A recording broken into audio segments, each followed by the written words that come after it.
This is Catherine Parker from The Haunting of Hill House. You're listening to Derek Thomas and the Monday Morning Critic podcast. Welcome to episode 152 of the Monday Morning Critic. Today's episode is a really special one. I really love today's guest. Today's guest is one of the absolute legends when it came to daytime TV talk shows. Absolutely one of the innovators behind them.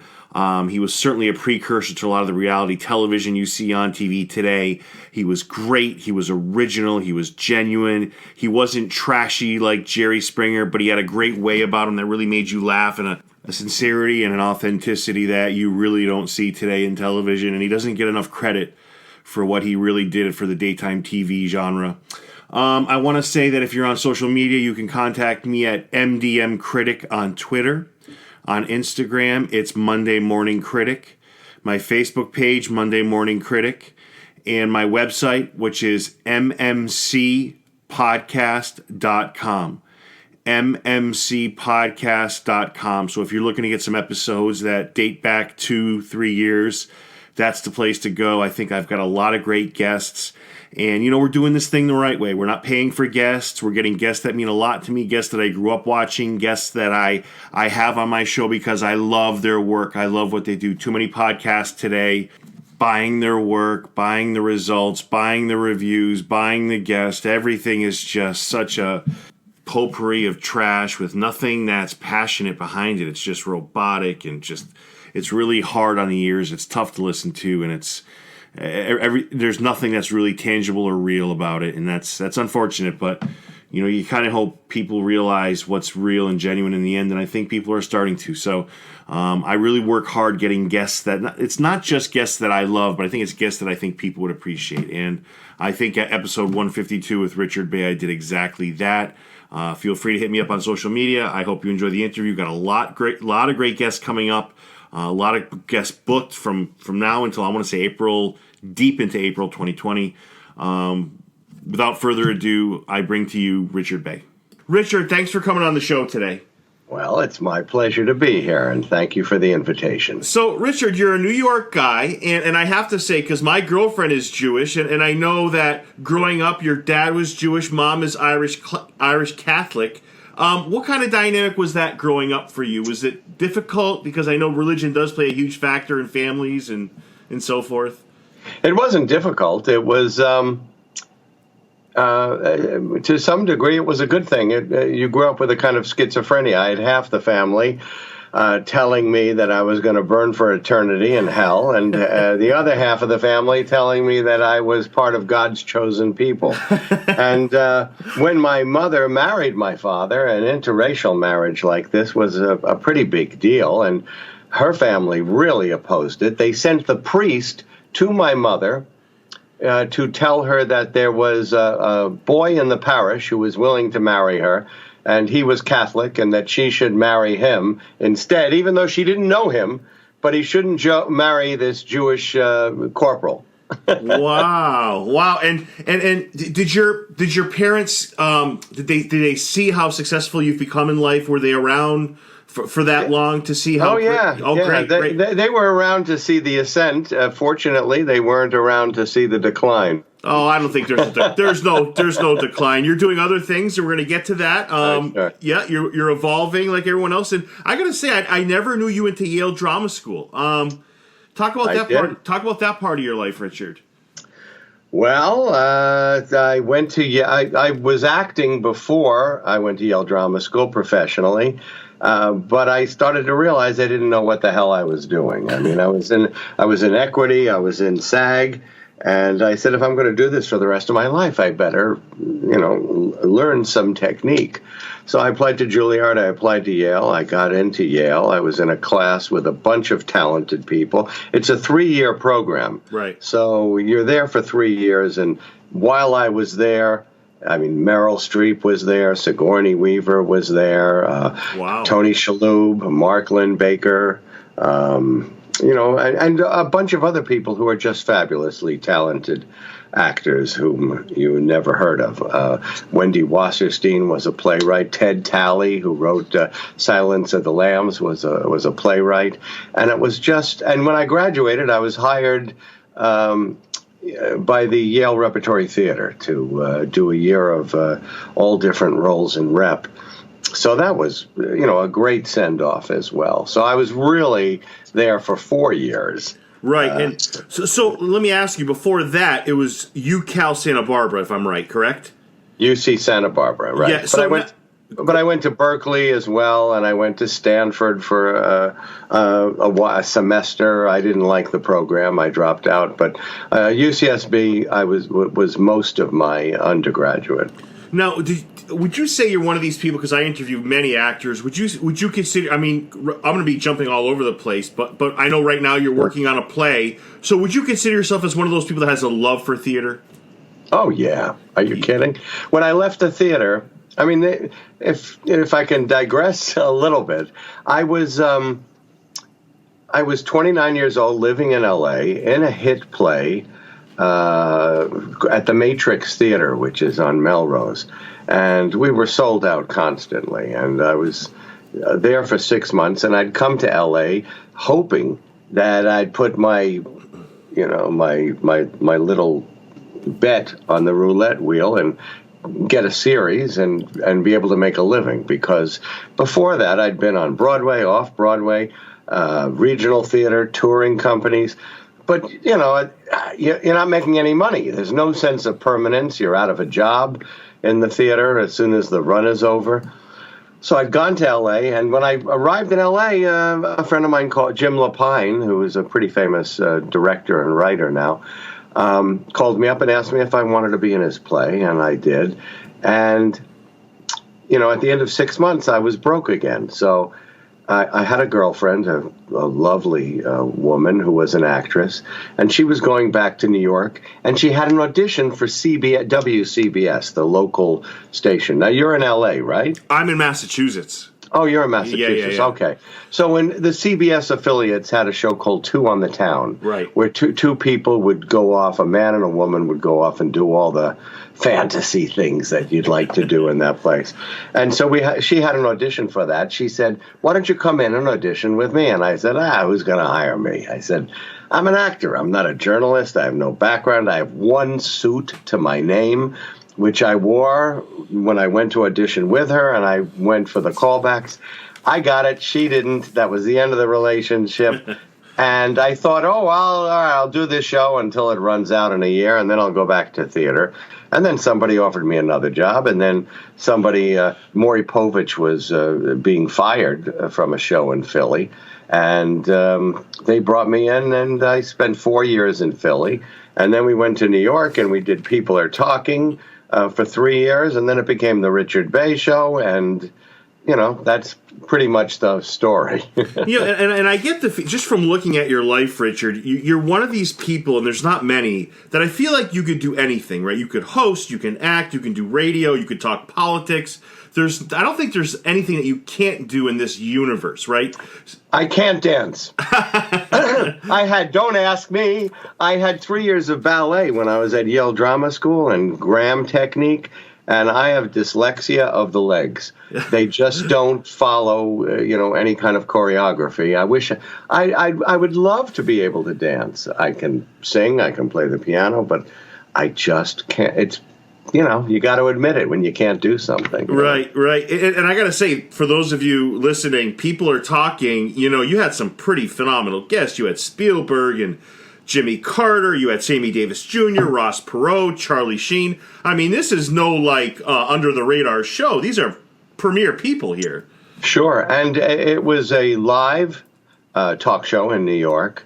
Eventually, it was 2 hours long. The first hour was sort of like a Regis and Kathy Lee. The second was like a local Donahue-style show. And if it was in the front page, all the celebrities were there live on the set for an hour-long interview, which was, you don't see that anymore. You'll see, the Barbara Walters kind of interview, which is, 10 minutes. This was an hour with these people. And there were many, many more, too. I mean, there's so many, I don't even know who to name. There were sports figures. There was Patricia Neal, who was great. Richard Harris, Chuck Norris. I mean, it was just a phenomenal opportunity. But also, if it was in the tabloid on the tabloid front page that day, I had fantastic producers, and they would book if Al Sharpton, had some sort of racial scandal going on. He was on the set. If there was something that one time they sent a producer out with in a car to pick up squeegee men because there was a big controversy about the squeegee men who cleaned your windshields, and he just drove around and he picked up a whole bunch of squeegee men and brought them on. So it was very topical and very immediate. And, sometimes I didn't even know who was going to be on until 15 minutes before the show.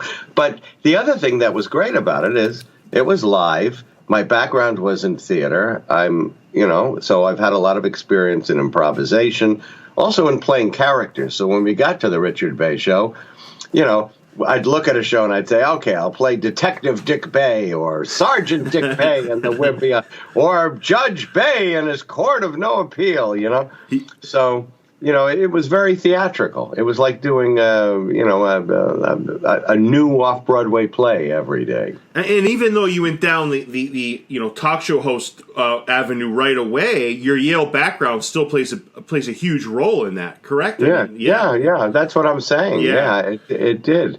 And I gotta say, a show like that still would work today, right? Where you're one day Squeegee Man, one day you're talking to Spielberg, because I feel like today, Richard, and I don't know, I feel like everything is lost in politics. Like the day of watching Carson just be zany or Letterman be zany has kind of gone. Like I just feel like it's all politics now, no matter who the president is. Well, there's also when you look at daytime talk, Maury does the same thing. I'm not the father. Oh, we had the DNA. It's the same thing every day. Jerry Springer's the same thing every day. And Ellen, to me, is like, blah. It's not interesting. Regis and whoever is sitting there now, I don't know, the guy from the radio. Not Regis, Kelly. Whoever is on that show, right? It's just totally uninteresting. It's totally unspontaneous. It's white bread. It's something that it's white noise in the background. When we did this crazy, silly Richard Bay show, you couldn't take your eyes off it for a second because you didn't know what was going to happen next. That's very true. Yes. And you know what? You're right. Those shows that you mentioned are very cookie cutter. No one wants to take any chance, just kind of right down the middle, nothing interesting. It's very bland. You are absolutely right. Yeah. But I got to say, Richard, you are stolen from a lot. And you mentioned some of those people. You had your pocket picked on more than one occasion. Let me tell you that. Hey, listen, it's not like I'm George Harrison and I stole what song did he steal supposedly? Yeah, my Shiro. No, Katy Perry just got taken to court. I always say, I stole too. I used to watch. There's a Spanish language show called Sábado Gigante, and it's a big party, a 2-hour party with, scantily clad, beautiful women, audience games, burlesque sort of comedy. And I used to watch that. I'd take ideas. And the other thing is Howard Stern opened the door for a lot of people. Some of the things that Stern did certainly had an influence on us. So, so it's not like stealing. It's just it's a hodgepodge of American pop culture. I can make the argument that Howard's current format, he borrowed some of that from you. I can make that argument too. Yeah. Well, I know, but I borrowed it from Donahue. So. Right. Listen, it's not like it was Picasso or even Mick Jagger and somebody stealing from you. Right. It's a bunch of stuff you come up at the moment. And it works, and it's funny, and it's entertaining. It's like a guy who's telling a joke at a cocktail party, and he got it from somebody in the bar. Did he steal it? Oh. You're right. That's a good point. And let me ask you, at the time, when you were on, there was Donahue, Sally Jesse, Geraldo, Ricky Lake, Rosie, Maury, who you mentioned is a little bit later, but did you I don't want to say admire, that's the wrong word. were any of those shows, did you watch them and get something from them, or were they all kind of just a bit of a rip from one? Not a rip, No. that's the wrong word. The only one that I respected, and the only one that I guess I learned from watching was Phil Donahue. Right. Everybody else, this isn't a matter of talent. You take a guy or a woman. I mean, what was the talent in doing those shows? I mean, just the producer writes out every question on a little card. I mean, my show was, I didn't know what the hell was going to happen next, Right. It was hell's a popping on that stage, Right. And I think in that respect, it was sui generis, a one-of-a-kind kind of thing. But the other people, I mean, I watched Sally. Sally she'd make someone cry, then she'd pass them the handkerchief and say, "Oh, wipe your tears, dear," and, and I listen, I don't want to run down other people because you know what?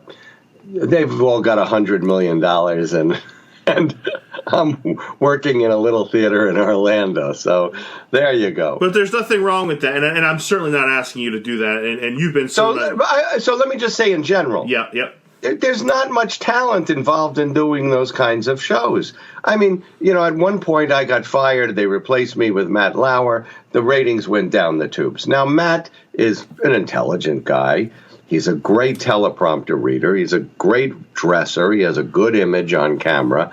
But what's his talent? I don't know what his talent is, Right. I mean, he's not an incisive interviewer or somebody with an interesting mind, I mean, and when you look at some of the British talk shows, Clive James or something, they've got people on who are quick and witty, and some of our nighttime comedians are talk show hosts are quick and witty, right. But the daytime, what the hell is it? It's something you turn on while you're vacuuming. Well, I disagree with you. Mostly I agree with you, but I disagree with you a little bit on this point, Richard. You did have talent because I remember always wanting to come back for more. I mean, if you didn't have talent, that wouldn't have been the case. No, I'm not saying that I didn't have talent, but I'm saying my show was such a mess that you had to have talent to get through. Right. Oh, I totally agree. Okay, yeah. And I got to say, I mean, you're one of these guys, when every time I watched you, you just looked like a guy who loved what he was doing. You loved every minute of it. You were soaking it all in. If for lack of a better word, you were authentic. And that's what I can appreciate most about you. Yeah. Well, I love people. And to have an audience there that is, they're on your side, they come, and they're people from all walks of life. I mean, I think I'm fair in saying this, and my show was the first one that had an audience of people that looked like real people who came from the street. When you looked at the Donahue show, everybody got dressed up, and the men were in the suits. Yeah. My show, we had street kids and people who had just gotten off the job who came in their work shirts. We had every kind of race and nationality all mixed together there, having a good time. And to get back to your point there. The company, the corporation that really owned the show and the TV station, they hired somebody to do research to hopefully improve the show and do research on me. I mean, all the time that I was on television, they cut your hair differently. Why don't you get rid of the cowboy boots, wear a suit and a tie? People won't respect you, whatever. Otherwise they have nothing to do. So the people that are in the offices, they don't have talent. How did they end up there? They came up through the Peter Principle, to a certain level, right. Of authority. So they hired this person to do research, and this is something that I am proud of. So we all had to go and sit and listen to the research person tell us what the what do you call those audiences? They're not target audiences. I forget. Test audiences? Test audiences. Yeah. They'd show the show, and then they'd ask them questions. Somebody would be behind, a black window. So she said, well, when it came to Richard, she said, I've only seen this twice before in my life. You know, we usually ask them, who does this person remind you of? Who does the host seem like? Does he seem like this person or that person, or, you know, somebody even outside of the entertainment industry? And she said, they all said there's nobody like Richard Bay. And she said, there's only 2 times in my life when I've done television research where they said that. And she said the 2 people where they said that were Johnny Carson and Oprah Winfrey. Wow.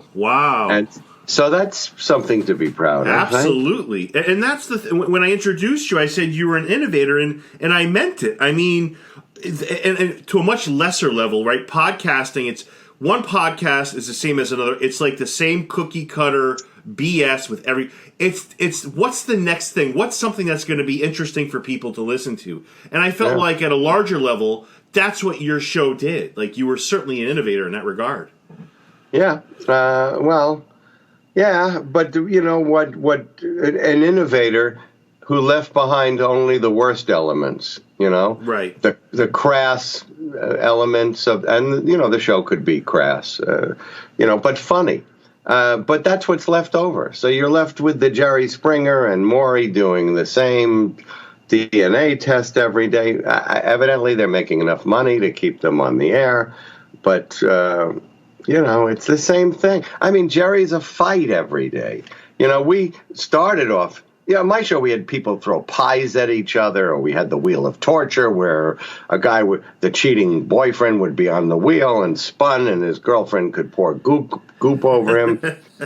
But, you know, we didn't want fights. Right. And there was a time when we had a few, and we all decided that if a fight breaks out, we turn the cameras off. Right. We just turn them off and we start the segment again. And once people know that, they don't come to the show expecting to have a physical altercation, and they don't. Right. And I'm not trying to throw Springer under the bus, but I would like to call into question the authenticity of those fights, but that's a conversation for another day. But you make a great point. Your show it was kind of a unique look at humanity, right? In a lot of different ways, and that's kind of a fresh thing in the night, right? It was something people hadn't seen before. Yeah, it was something people hadn't seen before, and that was an element that I'd always wanted to do in everything that I did. What could I? When I was on talk radio, I tried to bring in elements that that people hadn't heard on radio before. At one point, my impression was to make I had a Saturday show as well as a weekday show, but I wanted to make it like an urban prairie home companion, a place where you could come and you'd feel very comfortable, like you'd be in a coffee shop, and I'd have these characters. I played on the radio. I played Bay the Barbarian, where I'd do a takeoff on principally Michael Savage, but right-wing radio host. Right. And I'm telling you, folks, we have to do something. The commies are but I had a whole funny bit that I did with that. And then I had a segment called Dick and Dad Go to the Movies. My father would go to the movies almost every single day. So...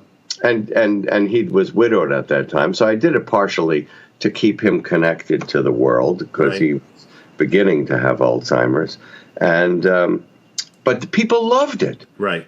Because my father would say things totally out of naivete. He'd go, you know, I didn't like the movie, so I asked for my money back. And the manager, he did this a bunch of times, and the manager of the movie said, okay, I'll give you your money back, but only if you leave the movie after 20 minutes.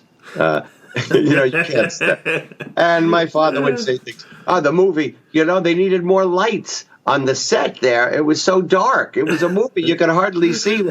So he had, those were like his reviews. The theater was freezing. Why do they I know they have air conditioning. Why do they keep it so cold? And when my father would visit me in New York, we'd walk down the street and people would go, oh, Richard, that's your dad? Oh, my God, I love him. That's great. That's great. And you talked a little bit about Donahue before, and, Letterman talks about his admiration for Johnny Carson all the time. Is there somebody that you have that same admiration for? It doesn't have to be a host. It could be at any level. any profession? Is there somebody that really, I don't want to say look up to, but I don't know, maybe a mentor, somebody you really look at and like, I really admire how that person approaches day to day, whatever. Barack and Michelle Obama. Yeah. I look up to them. Yeah. I mean, can I say shit? Absolutely. Well, I just did. Yes, the shit he had to take, and he responded with grace. He was articulate. Listen, he wasn't perfect. I mean, there were times when I was saying, well, why don't you push this harder? Why don't you go after them? Why don't you, but just a good person, a good president, a good human being. And Michelle, in some respects, even exceeds that with him. Actually, you don't have the video on right now. I'm drinking out of a Barack Obama cup. Oh, okay. But okay. I know you don't want to talk politics. No, but, that's okay. Absolutely. Yeah. We didn't, I looked at him and his wife, his family, the administration. Listen, you could have scumbag Democrats and scumbag. I thought Bill Clinton was a scumbag, for instance, But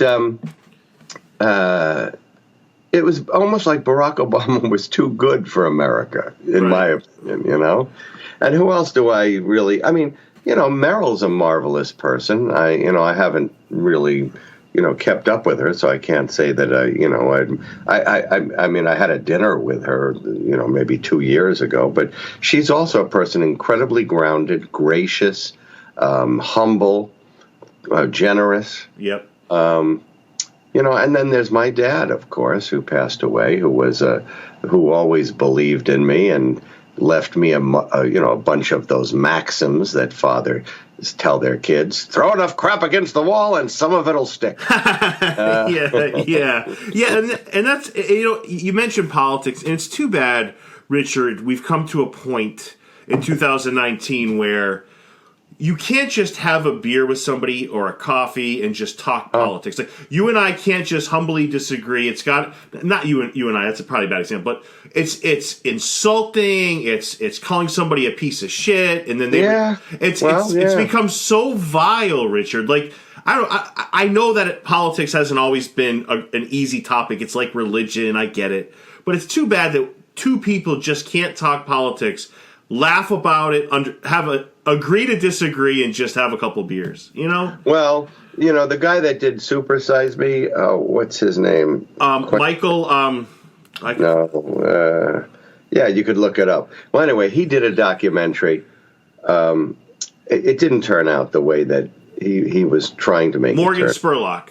Morgan Spurlock did a documentary on the talk shows of the 90s, and his thesis was that it led to Donald Trump, that we were all responsible for Trump because we lowered the civil discourse. So he had me coming on. I said, don't blame me for Trump. Yeah, I don't agree with that. I don't agree. That's a stretch. That's an awfully big stretch. He flew me to New York. I did about a 2-hour interview, and I ended up with like 30 seconds, on the documentary because I guess I wouldn't buy his thesis. But I don't agree with that. That is such a stretch. It doesn't even make sense. I don't know. I don't agree with that in any degree. There is a guy I want to ask you about who I did watch a lot also. Morton Downey Jr. What are your thoughts? What are your thoughts on Mort? Well, there's a documentary on Morton Downey, and I'm in quite a bit of it about him. Morton started at Channel 9 the same day I started on People Are Talking. So I met him, my very first day working there. Now, in the very beginning, Morton was a really sweet, generous guy, even somewhat humble. But it all just went to his head, It's like, and I can understand how that can happen. There were points in time where, where I felt that I could have gone off the rails, but I restrained myself. I mean, to be on television and people want to buy you dinner, they buy you drinks, the women want to sleep with you, and everybody wants to be your best friend. And Morton just pushed the envelope personally. not on as much as the show, but in his personal life. He partied way, way, way too much. And he couldn't, there was a point in time he was losing his voice. And I think he was a guy that all of his life had dreamed of reaching this kind of success and fame. And when he did, he wanted to grab it and eat it like a glutton. And that's to some degree. I mean, there's no reason why. I always say he rose like a rocket and he fell like a stick. Right. I mean, his rise was incredible. Media. I was doing my little People Are Talking show, and he was on the cover of Time magazine, and every person in the country knew who he was. And then in less than the second year, it was almost just a little over a year. He put the swastika on his head, and he was persona non grata everywhere. Yeah, and he just seemed like a guy, and I could never tell if he was acting or not, but he went. He was acting. So if he went from 0 to 100 that quickly, that was just kind of a show, or was that any part of his personality? Because I feel like, because there was a time where I think Stern interviewed him, and Stern always sets people up with those questions, and I thought he was going to kill Stern's reporter one time. I thought he was going to. I was there. The night it happened. It was Stuttering John. Yes. And Morton Downey got up and knocked the microphone out of his hand and hit him. And the funny thing is that, I'd been fired from Channel 9, and one of the producers was there with me that night, sitting at the table. We were all sitting at the same table in a club. And then after all that happened, the producer, who was now working with Matt Lauer, said, "Would you ever consider coming back to Channel 9?" I said, "Are you kidding me? Of course." And he went back and spoke to management, and they worked out some kind of deal. And that's when I went back to Channel 9 again. And it was they had changed the name of the show from People Are Talking to 9 Broadcast Plaza, and then eventually it became the Richard Bay Show. But it was that very night that Downey clobbered Stuttering John, that the breadcrumbs were dropped that led me back to hosting a show. And I haven't seen that clip in forever, but I remember he was furious. Like, he went, like I said, from 0 to 100, and it must have been a second. Like, I thought he was going to... I thought John was a dead man. I thought he was dead. Yeah. Assuming there wasn't this spiral, right? So you have your show, and then other shows kind of build off of what you kind of... Your innovation, your creation. Let's say none of that ever happened. Could you have a Richard Bay show in 2019? Would you have to tweak it? Could you have that type of show, or is it just one of those shows where it fit into the period that it was in? Well, it's hard to say. I mean, I would, if there was one, I would want to go in new directions with it or do different things. I have to tell you, the show was on for 5 years, right? And when we were canceled, and that was pretty interesting too. When we were canceled, there was a sense of relief in a way. Right. Because 5 years, we do 265 shows a year. Wow. I mean, we had done we had our evergreens. We had, the Mr. Puniverse and Miss Big Butt, and we had the Wheel of Torture and Detective Dick Bay, and what was the other thing we did that was sort of like a Gong Show ripoff? And we did all sorts of things, but you know what? What was the next step? Right. There was nothing on that level. We had done just about everything that you could do. So when it was canceled, do you want to hear that story? Absolutely. Okay. I want to hear anything you have to say. Absolutely. All right. So 1996. I'm reading the trade papers, and one week I read there's a woman, Sally Hayes, is booked on Sally Jesse Raphael show to talk about her affair with Bill Clinton in Arkansas. And then a few days later, I read that she showed up for the taping and they told her to go home, that they'd switched the topics and they didn't need her anymore. Then I read a piece in the trades about Rolanda and how she had booked a different woman who had had an affair with Bill Clinton. And she showed up, same thing, but they weren't connected stories. They were disconnected. And she was sent home as well. So I should back up on this a little bit. And this is the case, is that during this period of time, there was a lot of negativity about talk shows. There were so many of them on the air. They flooded the airwaves. Right. You had Danny and Tempest and Charles Perez and, oh my God, there were just Carney, Maury, Jerry. Oh my God, they were all doing or attempting to extract the coarsest elements out of my show without the ingenuity or the spontaneity or the humor, or not satirizing it. But the place is flooded with them. So it was Joe Lieberman, Bill Bennett, who had been Secretary of Education, and I don't know, was it Sam Nunn? I forget, there was a third. They got together and they said, these talk shows are destroying American civilization, and we're calling upon the advertisers to stop their advertising on these shows because they're detrimental to American culture. Now, I had a good laugh. I mean, I even sang a song on the air about Bill Bennett, I'm just a gigolo, So I'm a gigolo to how these people were trying to get us.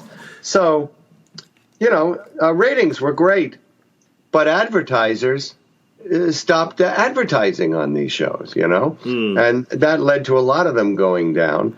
But they came to me and said, look, try different things, do different things on the show, and have fun, but take out the sleaze.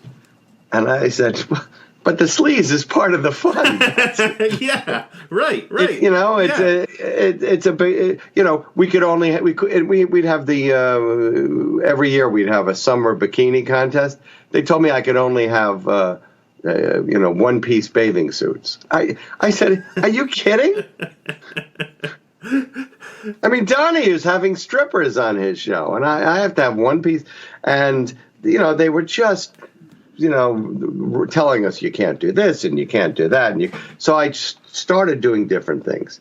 So Rosie had come on, and she was promoting herself as the Queen of Nice. And so I did a show where I was saying, the Richie Show, I'm the king of nice, but I wasn't nice. I had a baby like Rosie, but I pitched it into the crib and threw pizza at it to feed it, and all these sounds would come out. She had her little cute kids that would come. I had Bay's brats that would come out, and we did this whole variety show that was a takeoff on Rosie O'Donnell, and I had a theme song. He's just one of the guys, otherwise known as the King of Nice. He's never angry. He's never bitchy. He's just Richie. And, there was more. Yeah. I won't go on. So I did that. And what else did I do? I just tried different sort of satirical things that were outside of, our realm. We had done the O.J. Simpson thing where everybody was talking about that. We did white people who thought he was innocent against black people who thought he was guilty. I remember that. Just the exact opposite of everything. So this whole thing, so to get back to where I was, I'm seeing all these people who say they were having sex with Bill Clinton. They're being cut from talk shows. And I said, God, we have a voracious appetite. We have so many for guests. We have so many shows to fill.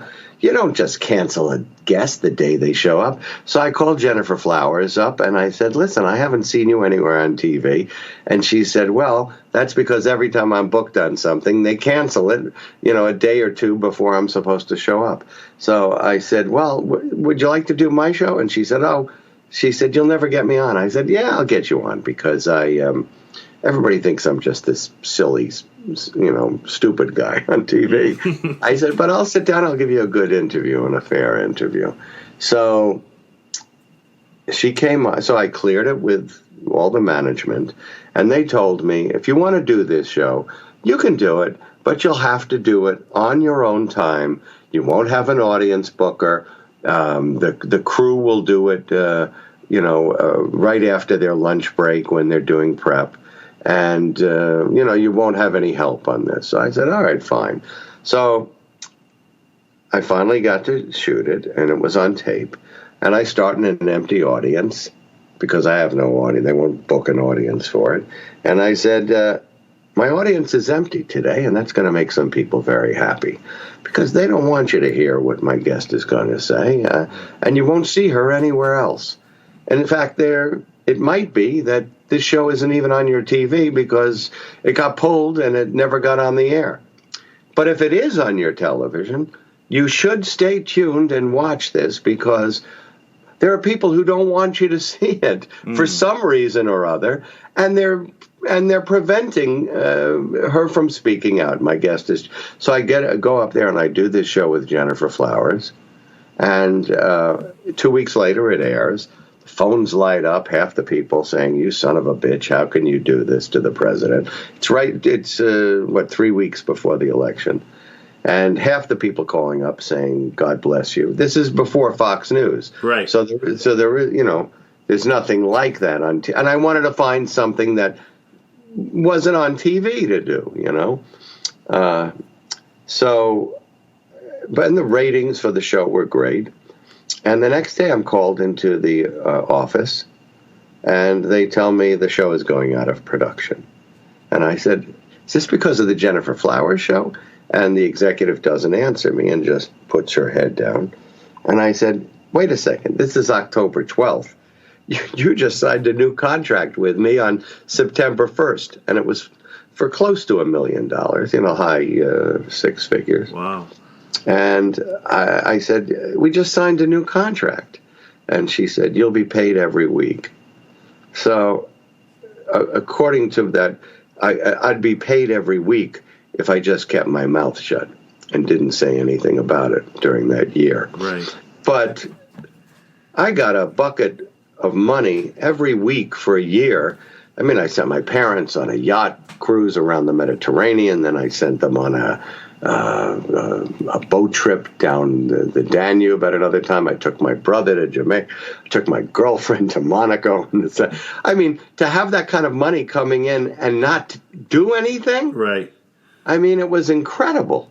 And so, in fact, I wasn't suffering. And as I said, okay, I've done this. I'll go on and do the next thing. And that was how that show ended. That's unbelievable. Like, that to me, Richard, just shows the power of advertisers, like what power they have, right? Because at the end, it was them, right, responsible for it because I don't know who was responsible for it, but it happened right after the Jennifer Flowers show. Right. Now, so the New York Post said, Clinton killed his show. Clinton didn't do this. But in fact, the guy that owned the station group was a guy named Herb Siegel, who was a big Republican donor. Right. But he was trying to sell all of his stations, and he needed FCC and FTC approval to do it. And, at that level, you don't want to... Who's this pisher, Richard Bay, making waves with the government at a time when I need the government's acquiescence to make my $4 billion, I mean, and I don't even know if that's it, but that's what I assume. It wasn't even a political thing. It was just a thing of, oh, my God.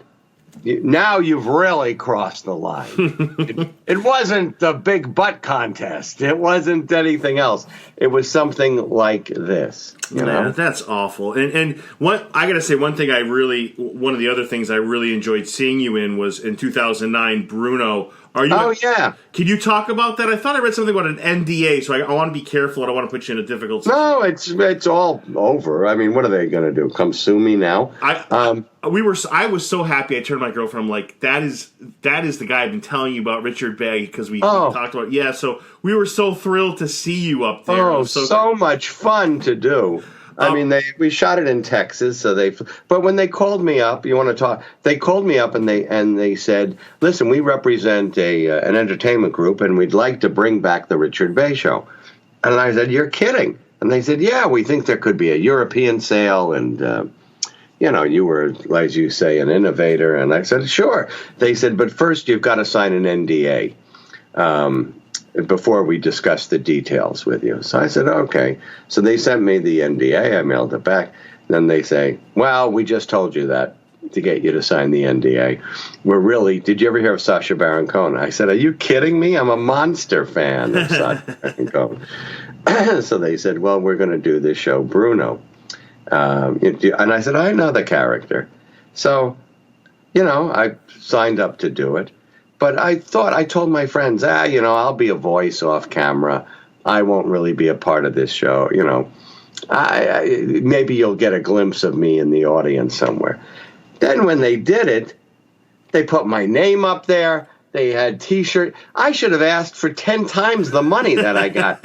I mean, I did that for scale, Wow. And you were so good. I got to say, and for those who have seen it, it's and I'm not just saying this to patronize you or because we're speaking. I'm going to tell you it's my favorite part of the movie, and it's not even close. Well, let me tell you, they were damn lucky to have me because they had a local host that they were also thinking of using, and they tried the show with him, and it was a mess. But what I did was I went out, and we shot it 3 different ways. We had a sort of Bible Belt gun audience, where the people wanted to pull out their guns, and it told me, Mr. Smith and Mr. Wesson has a question for this, gay guy. And then we had another audience that was sort of your generic Donahue audience, and then we had the black audience, which is what they used. But when they had this other guy come up, the whole thing just was a mess and got out of control. So they called me back in to do the 2 other shows. But this is what I did. Before we got to Bruno, to make it look like a real talk show, they had booked other guests.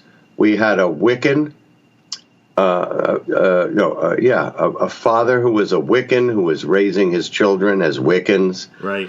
And then we had a guy who was married to a stripper, and they were going to tell the daughter that the mother was working in a so-called gentleman's club.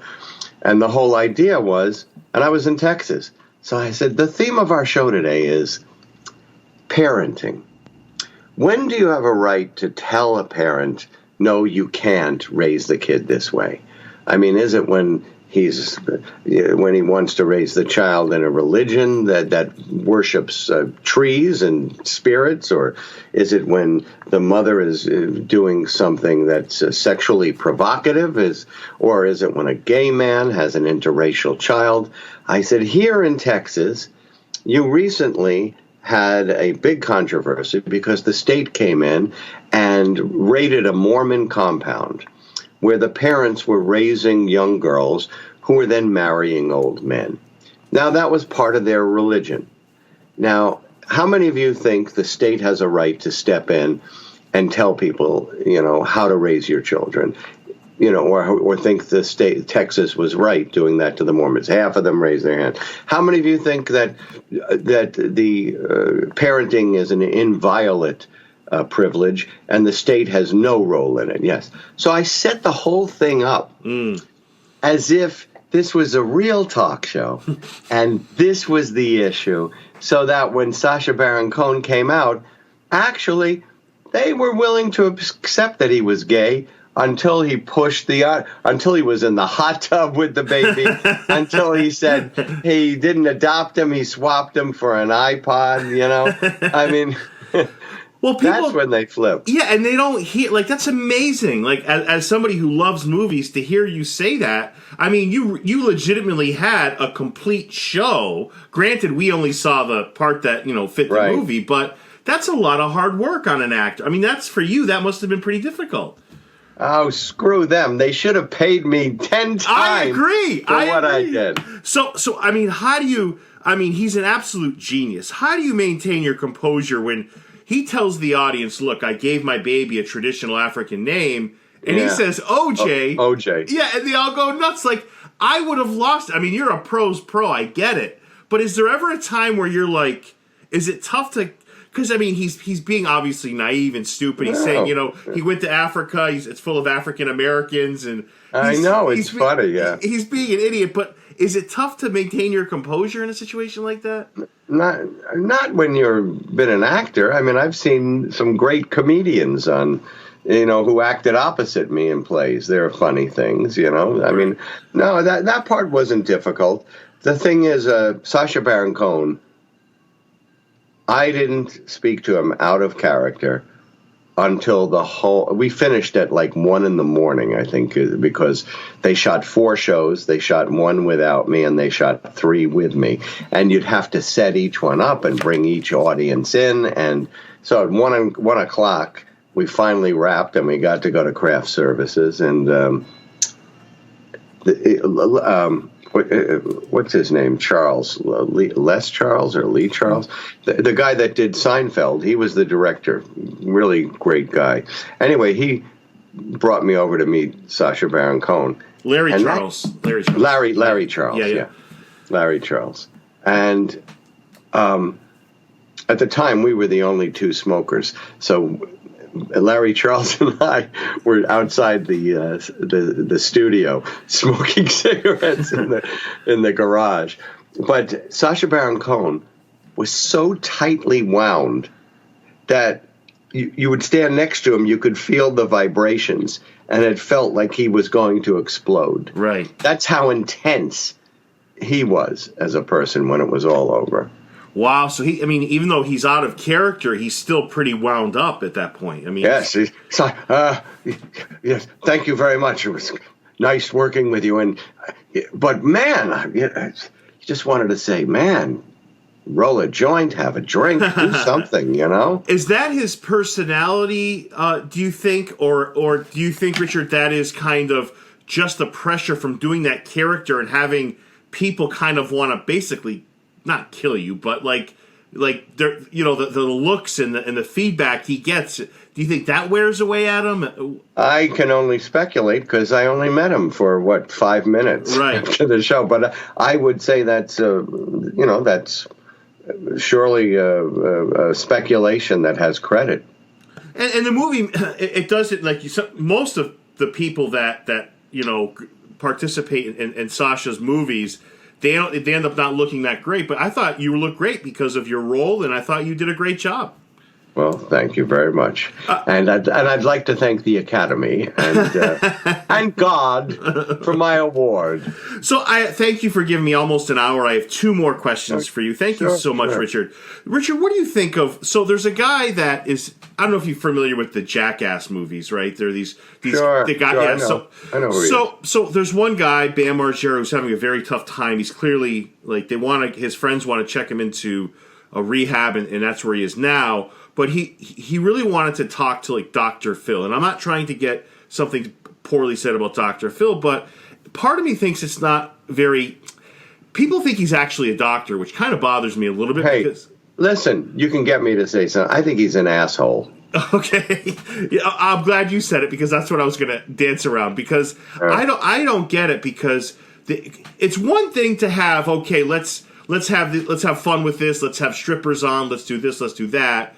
But it's another when you're dealing with somebody's life and substance abuse and something very serious, and you're all about ratings. I have a big issue with the way his approach is, and I have a big issue with him as a person in general. I understand that, and I agree with you. Yeah, I just, because the guy came to him for help, and he's not really suited to help anybody.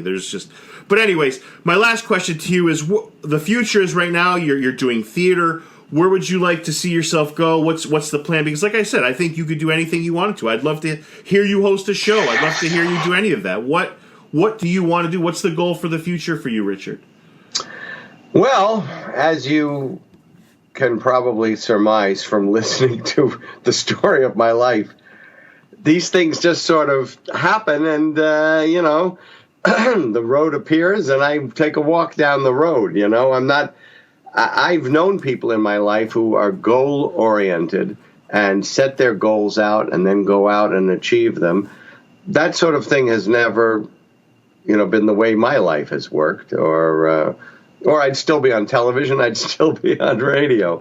But I'd like to. There's lots of things that I'd like to. I'd love to be on radio again. I really loved radio. I loved the spontaneity and the connection with the callers. That I had a great time doing radio. Although the kind of radio that I did doesn't even exist anymore. There's no First of all, it's all politics and it's all right-wing politics. There are no. I mean, you have Stephanie Miller, but for the most part, you're right. It's right wing, yeah, for sure. It's all right wing radio, and so there doesn't seem to be that opportunity. I love doing the theater. I'd love to do audiobooks, right? And I've looked into that, and I'd love to write, and. I practice the piano every day. I'd want to get better at that. I mean, who knows? Right. I mean, tomorrow somebody will call me and say, we want to bring back the Richard Bay Show, but you have to sign an NDA first. and then when I do, they'll say, oh, we want you for the next Jackass movie. Right. But, I could see you totally having a place at Sirius Radio, right? Because there's so much variety there, and I don't know. I worked on Sirius. I don't know what happened, man. Yeah. I used to fill in for everybody on Sirius, and then one day they just stopped calling. And the audiences loved the show that I did. It was they used to have something called Sirius Left, and I'd fill in for all their left hosts when they went on vacation. But after I kept telling them, I'm coming to New York. Do you have any fill-ins? I'm coming to New York. I would move to New York if I had a job. And, after a while, it's like I'm banging my head against the wall. And I'm going, after what I've done, and you don't even respond to me, Right. No, that's a very fair point. But I got to say, and I'm not, like I said, I'm not just saying this, I'm speaking with you. You're very, very far from finished. So that's not even up for debate. You have a bright future ahead of you, and you're just too talented to just have it just evaporate. I don't see it happening. Well, it's evaporated for some very talented people in the past. So you don't know, but you know what? If you don't love transients, you don't love life. Things change. You get older, you live in different places, you have different opportunities, and life is about adjusting to the changes. Right. You're a good soul, Richard, and I can't thank you enough for coming on the show today, and I wish you nothing but love and success moving forward. Well, thank you. It's been my pleasure to be here, and all my best to you.